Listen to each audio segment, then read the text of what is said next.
नगर urban multi-state cooperative बँकेचा reserve बँकेने रद्द केलेला बँकिंग परवाना पूर्ववत करण्याची तत्कालीन संचालक मंडळाने केलेली मागणी केंद्रीय अर्थ मंत्रालयाने फेटाळून लावली। बँकेची ढासळलेली आर्थिक स्थिती, 31 मार्च 2023 अखेर असलेला 97% NPA, DICGC ला पैसे परतफेड करण्याची असमर्थता आदी कारणांमुळे केंद्रीय अर्थ मंत्रालयाने रिझर्व्ह बँकेचा निर्णय कायम ठेवत परवाना पूर्ववत करण्याची मागणी अमान्य केली। तत्कालीन अध्यक्ष अशोक कटारिया आणि संचालक ईश्वर बोरा यांनी बँकेची आर्थिक स्थिती सुधारत असल्याचा दावा करत बँकिंग परवाना पुन्हा प्राप्त करण्याच्या वल्गना केल्या होत्या। मात्र आता या निकालाने त्या वल्गना किती खोट्या होत्या ते समोर आले, अशी प्रतिक्रिया बँकेचे जागृत सभासद राजेंद्र चोपडा यांनी दिली।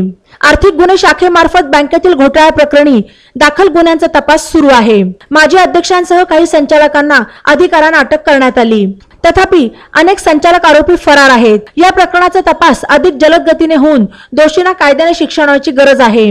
तसेच खोटे आकडेवारी देऊन दिशाभूल करणाऱ्यांनाही अर्थ मंत्रालयाच्या निर्णयाने चपराक बसले असल्याचे चोपडा यांनी सांगितले। बातम्यांसाठी ई नवा मराठा YouTube चॅनलला सबस्क्राइब करा आणि बेल आयकॉनवर प्रेस करा।